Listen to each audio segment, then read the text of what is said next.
Selamat datang di Kampus Pejuang Pendidik, Pendidik Pejuang.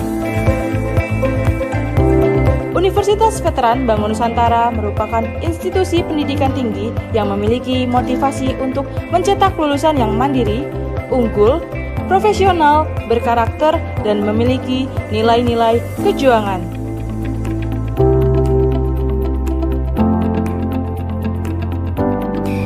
Saya Rektor Universitas Veteran Bangun Nusantara, Profesor Dr. Farida Nugrahani Magister Humaniora. Misi Universitas Veteran Bangun Nusantara adalah terwujudnya universitas yang unggul, berkarakter, mandiri, dan memiliki nilai-nilai kejuangan.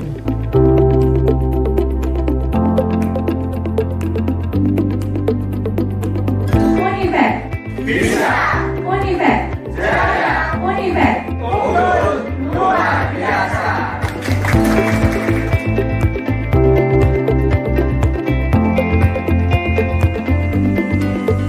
Kampus Universitas Veteran Bangun Nusantara terdiri dari 6 fakultas unggulan dan 1 program pasca sarjana. Univet Bantara memiliki peringkat ke-97 antar perguruan tinggi se-Indonesia, dilansir melalui website EduRank.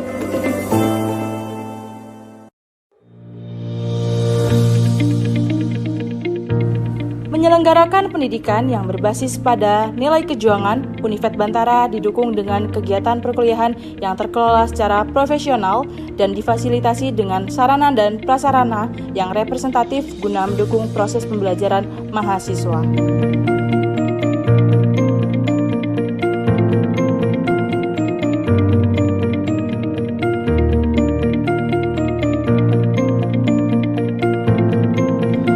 Univet Bantara secara intens melaksanakan penelitian guna menunjang pengembangan iptek dan sosial budaya sekaligus sebagai wadah untuk memberikan kompetensi serta keahlian khusus untuk mahasiswa dalam menyongsong masa depan yang penuh dengan tantangan.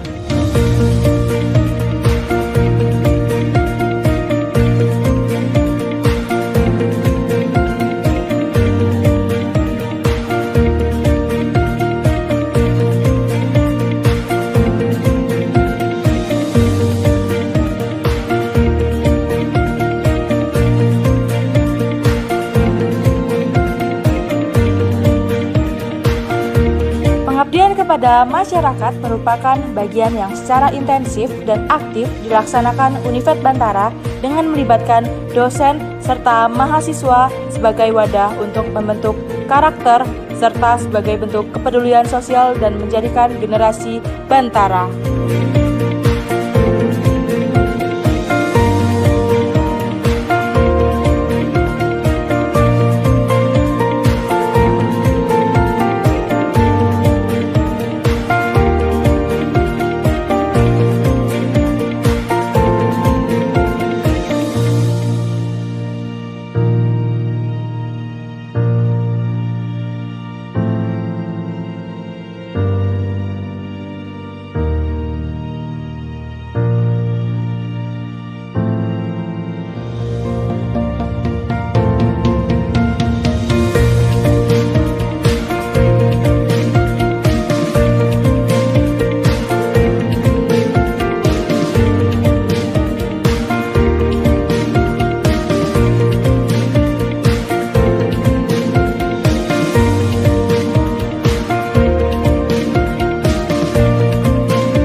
Assalamualaikum warahmatullahi wabarakatuh.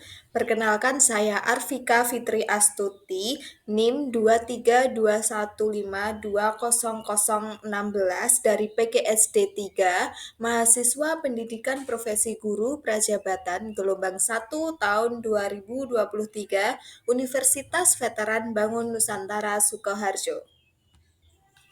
Kali ini saya akan mempresentasikan seminar pendidikan.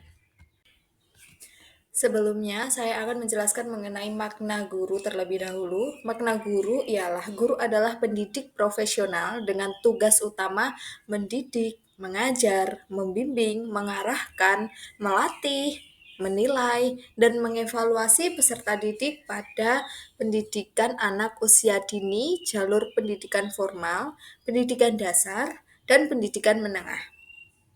Guru merupakan ujung tombak pendidikan yang bertanggung jawab pada kualitas generasi penerus bangsa. Dapat dikatakan, guru menjadi kunci penting keberhasilan pendidikan karena sosok guru profesional menjadi hal yang harus diwujudkan.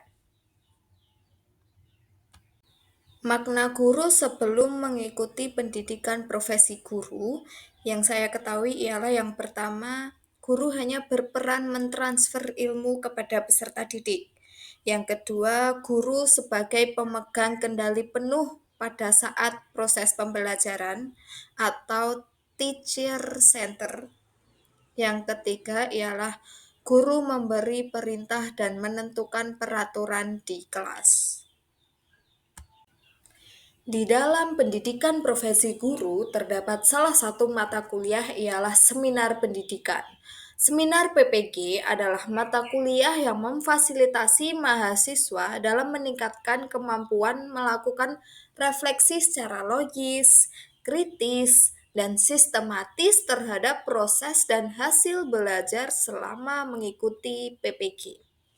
Melalui seminar PPG, mahasiswa diajarkan bagaimana melakukan refleksi pembelajaran sehingga mereka dapat mencerna proses belajar mereka secara kritis dengan mengaitkan seluruh proses pembelajaran untuk mencapai pemahaman berbasis data, serta memahami kekurangan dan kelebihan mereka dalam proses belajar dan cara untuk menindaklanjutinya untuk peningkatan berkelanjutan. Pada saat mengikuti pendidikan profesi guru, terdapat beberapa mata kuliah. Di semester pertama, ada mata kuliah filosofi pendidikan. Yang kedua, pemahaman tentang peserta didik dan pembelajarannya. Yang ketiga, mata kuliah pembelajaran berdiferensiasi. Yang keempat, mata kuliah perspektif sosiokultural dalam pendidikan Indonesia. Yang kelima, ada prinsip pengajaran dan asesmen yang efektif yang pertama, karena itu ada di semester 1. Dan yang terakhir itu ada praktik pengalaman lapangan 1. Di semester 2 ada mata kuliah yang berkelanjutan yaitu prinsip pengajaran dan asesmen 2. Itu kelanjutan dari mata kuliah prinsip pengajaran dan asesmen yang efektif pada saat di semester 1. Yang kedua itu ada mata kuliah pembelajaran sosial emosional. Yang ketiga itu ada mata kuliah computational thinking. Yang keempat itu ada mata kuliah seminar pendidikan profesi guru. Dan yang terakhir itu ada mata kuliah proyek kepemimpinan. Dari beberapa mata kuliah yang telah kita lalui di semester 1 dan semester 2, menurut saya pembelajaran yang paling bermakna itu terdapat pada mata kuliah prinsip pengajaran dan asesmen kedua. Pembelajaran mata kuliah prinsip pengajaran dan asesmen 2 ini merupakan lanjutan dari prinsip pengajaran dan asesmen 1 dan akan beriringan dengan mata kuliah praktik pengalaman lapangan 2. Di dalam mata kuliah ini terdapat 3 topik pembahasan, yaitu yang pertama, pemahaman karakteristik peserta didik melalui asesmen awal. Topik kedua yaitu pendekatan teaching at the right level pada perencanaan pengajaran dan asesmen. Yang ketiga, yang ada di topik 3 yaitu pendekatan culturally responsive teaching pada pengajaran dan asesmen. Pada topik 1 dari mata kuliah prinsip pengajaran dan asesmen, saya belajar mengenai paradigma baru dengan pembelajaran yang sesuai dengan karakteristik dan kebutuhan peserta didik. Yang kedua yaitu memahami konsep understanding by design atau UPD dan mampu menelaah modul ajar.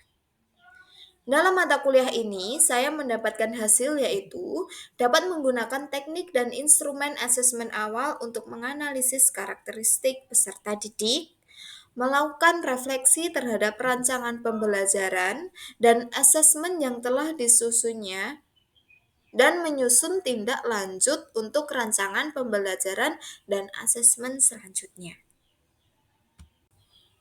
Pada topik 2 mata kuliah ini, saya dapat mempelajari mengenai cara menyusun pembelajaran dan asesmen yang berpihak pada peserta didik, menerapkan rancangan pembelajaran dan asesmen dalam kegiatan pembelajaran, kemudian menerapkan pendekatan teaching at the right level pada kegiatan pembelajaran, dan berikutnya saya dapat mengevaluasi kegiatan pembelajaran dan asesmen yang telah dilakukan. Saya juga dapat merefleksikan pengalaman pembelajaran dan asesmen yang telah dilakukan untuk rancangan pembelajaran dan asesmen selanjutnya. Dan yang terakhir, saya dapat menyusun rencana tindak lanjut pengajaran dan asesmen. Pada topik 3 mata kuliah prinsip pengajaran dan asesmen, saya mempelajari mengenai cara menyusun rancangan pembelajaran dan asesmen yang berpihak pada peserta didik. Yang kedua yaitu menerapkan rancangan pembelajaran dan asesmen dalam kegiatan pembelajaran. Yang ketiga yaitu penerapan pendekatan culturally responsive teaching atau CRT dan kegiatan pembelajaran berupa proyek pembelajaran. Kemudian, pendekatan CRT mencakup latar belakang budaya yang dimiliki oleh peserta didik. Pendekatan pembelajaran culturally responsive teaching atau juga dikenal dengan pengajaran responsif budaya adalah model pendidikan teoritis dan praktik yang tidak hanya bertujuan untuk meningkatkan prestasi peserta didik, tetapi juga membantu peserta didik menerima dan memperkokoh identitas budaya yang mereka miliki. Setelah mereview mata kuliah prinsip pengajaran dan asesmen, refleksi pengalaman belajar yang saya lakukan ialah refleksi pada pengalaman baru tentang prinsip pengajaran dan asesmen, yaitu cara yang bagus untuk menggali pemahaman yang lebih dalam mengenai proses pembelajaran dan evaluasi. Saya mampu memberikan pembelajaran yang berpusat pada peserta didik. Saya dapat membuat asesmen formatif, asesmen diagnostik, dan asesmen sumatif yang telah disesuaikan dengan karakteristik dan kebutuhan peserta didik. Selain jenis asesmen, saya juga belajar hal baru mengenai pendekatan teaching at the right level dan culturally responsive teaching. Sebagai seorang guru, wajib memahami prinsip pengajaran dan asesmen yang sesuai dengan peserta didik. Dalam mencapai tujuan pembelajaran diperlukan rancangan pembelajaran yang sesuai pula. Sehingga setiap topik yang telah saya pelajari dapat mengembangkan kemampuan saya dalam menyesuaikan pembelajaran dengan kebutuhan, kemampuan, kesiapan, dan karakteristik peserta didik. Berdasarkan hasil refleksi mata kuliah prinsip pengajaran dan asesmen, artefak-artefak yang saya pilih terdapat pada topik 2 mengenai pendekatan teaching at the right level. Teaching at the right level merupakan pendekatan pembelajaran yang mengacu pada tingkat capaian atau kemampuan peserta didik. TARL merupakan bentuk implementasi yang sesuai dengan filosofi pendidikan Ki Hajar Dewantara. Dengan memperhatikan capaian, tingkat kemampuan, kebutuhan peserta didik sebagai acuan untuk merancang pembelajaran, maka kita melakukan segala upaya kita untuk berpusat pada peserta didik. Tujuan pengajaran dengan menggunakan pendekatan ini adalah penguatan kemampuan numerasi dan literasi pada peserta didik, serta pengetahuan pada mata pelajaran yang mencapai capaian pembelajaran. Artefak pembelajaran yang saya pilih yaitu membuat modul ajar TARL yang meliputi media pembelajaran, yaitu video pembelajaran, asesmen, yaitu asesmen diagnostik, formatif, dan sumatif, yaitu yang ketiga ada instrumen penilaian, kemudian LKPD sesuai tingkat kemampuan peserta didik, dan yang terakhir bahan ajar. Dengan memilih artefak ini, saya dapat menerapkan model ajar TARL pada saat praktik pengalaman lapangan 2. Artefak ini bermanfaat untuk saya karena membuka pandangan saya bahwa setiap peserta didik mempunyai karakteristik, kemampuan, dan kebutuhan yang berbeda-beda. Sehingga sebagai guru perlu adanya pembelajaran yang memenuhi kebutuhan peserta didik, berpihak pada peserta didik, dan memerdekakan peserta didik. Berikut adalah artefak pembelajaran yang saya pilih mengenai pembuatan modul ajar TARL. Di sini saya memilih modul ajar kelas 4, yaitu mengenai mata pelajaran pendidikan Pancasila, topik pengamalan Pancasila, materi pembelajaran mengenai makna sila-sila Pancasila dalam kehidupan bermasyarakat.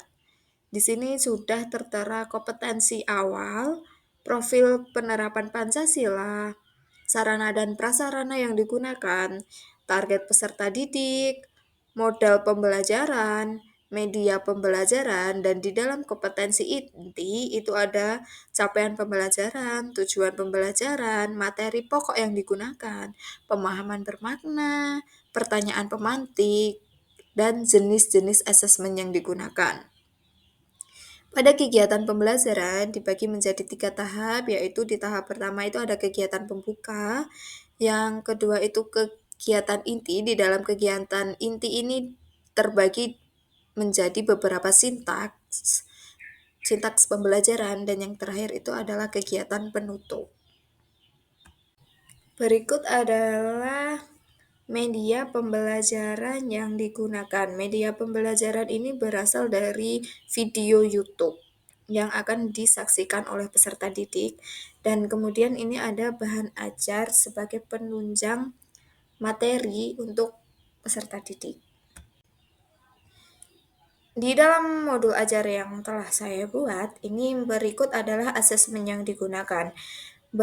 Yang pertama, ini ada asesmen diagnostik berupa soal-soal pilihan ganda. Asesmen diagnostik ini diberikan sebelum pembelajaran dimulai untuk mengetahui pemahaman awal peserta didik. Yang kedua ialah asesmen formatif, ini berupa lembar kerja peserta didik. Ini ada 2 jenis lembar kerja peserta didik sesuai dengan tingkat kemampuannya masing-masing, dan yang terakhir ini ada soal evaluasi berupa pilihan ganda dan isai sebagai tugas individu. Soal evaluasi ini digunakan untuk mengetahui seberapa jauh peserta didik ini memahami pembelajaran yang telah ia lakukan pada saat hari itu.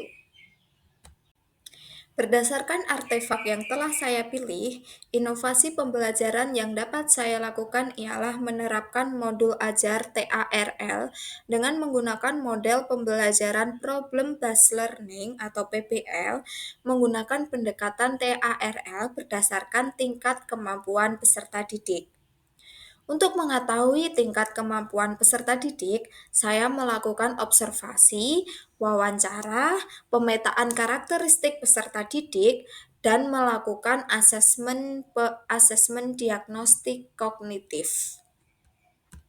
Berikut adalah bukti inovasi pembelajaran yang telah saya lakukan. Yang pertama ada lembar pemetaan karakteristik peserta didik yang berupa tes asesmen diagnostik, minat dan bakat siswa. Di dalamnya ini ada tes minat mengenai pelajaran yang paling disukai siswa, kemudian kegiatan belajar yang paling disukai siswa, dan yang terakhir kegiatan ekstrakurikuler yang paling disukai oleh siswa. Kemudian ini ada lembar hasil wawancara dengan wali kelas dan observasi pemetaan karakteristik peserta didik di kelas 4. Di dalamnya dapat diketahui latar belakang peserta didik tersebut dan jumlah siswa-siswi yang ada di kelas tersebut. Berikut adalah lembar kerja peserta didik berdasarkan tingkat kemampuan peserta didik. LKPD ini dibagi menjadi dua sesuai dengan kemampuannya, yaitu yang pertama itu kelompok A dengan tingkat pemahaman mahir, yang kedua kelompok B dengan tingkat pemahaman sedang. Berikut adalah instrumen penilaian yang saya gunakan. Yang pertama itu ada penilaian sikap, yang kedua itu ada instrumen penilaian pengetahuan, yang ketiga ini ada instrumen penilaian keterampilan, dan yang terakhir yang digunakan ialah ada refleksi guru dan peserta didik. Selain penerapan modul ajar TARL pada proses pembelajaran, saya juga membentuk produk ini, yaitu buku yang berjudul Implementasi Pendekatan Pembelajaran TARL dalam Modul Ajar Kurikulum Merdeka. Buku ini berisikan mengenai kumpulan-kumpulan modul ajar TARL, dan buku ini nantinya akan di-HKI-kan atau di hak kekayaan intelektual KAT. Berikut ini adalah dokumentasi pada saat saya penerapan pembelajaran menggunakan modul ajar pendekatan TARL. Yang pertama, ini siswa sedang mengerjakan asesmen diagnostik sebelum pembelajaran dimulai. Yang kedua, ini saya sedang menjelaskan langkah-langkah pembelajaran yang akan kita laksanakan dan menjelaskan materi mengenai pembelajaran yang akan kita pelajari pada saat hari itu. Dan yang ketiga ini pada saat pengelompokan peserta didik dibagi menjadi dua kelompok. Yang pertama adalah kelompok A dengan tingkat kemampuan mahir, dan yang kedua kelompok B itu dengan tingkat kemampuan yang sedang. Dan ini ada gambar pada saat siswa mengerjakan soal evaluasi. Sebelum mengerjakan soal evaluasi, tentunya siswa berdiskusi terlebih dahulu untuk menjawab LKPD yang telah diberikan. Makna guru setelah mengikuti pendidikan profesi guru dan melakukan refleksi pada mata kuliah yang telah saya pilih, saya mengetahui bahwa yang pertama, guru harus mempunyai kompetensi profesional yang lebih tinggi. Yang kedua, guru harus mampu menerapkan metode pengajaran yang inovatif. Yang ketiga, guru diharuskan mempunyai kemampuan manajemen kelas yang baik. Yang keempat, guru dapat meningkatkan kemampuan manajemen kelas. Yang kelima, guru harus memiliki kemampuan dalam pembuatan asesmen dan evaluasi. Yang keenam, guru dapat mengintegrasikan teknologi dalam pembelajaran. Yang terakhir adalah profesional. Rencana tindak lanjut yang akan saya lakukan yang pertama ialah mengkolaborasikan pendekatan Teaching at the Right Level atau TARL dengan Culturally Responsive Teaching atau CRT.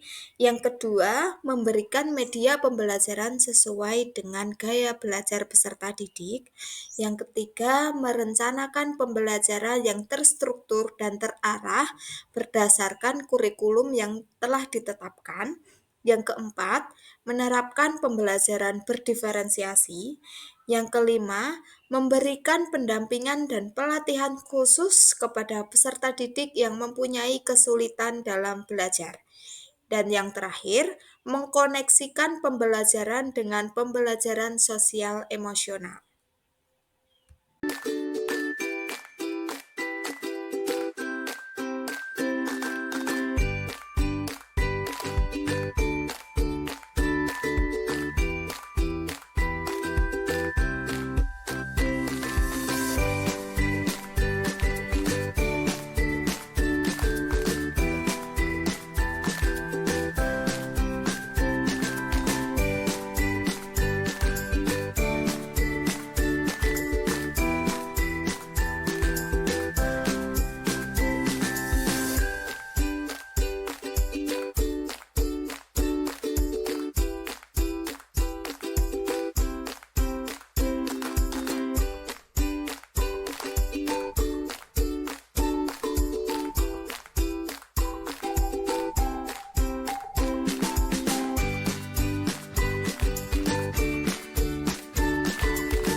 Sekian presentasi dari saya. Apabila ada kesalahan kata, kesalahan penulisan, dan kurang lengkapnya materi, mohon dimaafkan. Sekian, wassalamualaikum warahmatullahi wabarakatuh. Terima kasih, sampai jumpa lagi.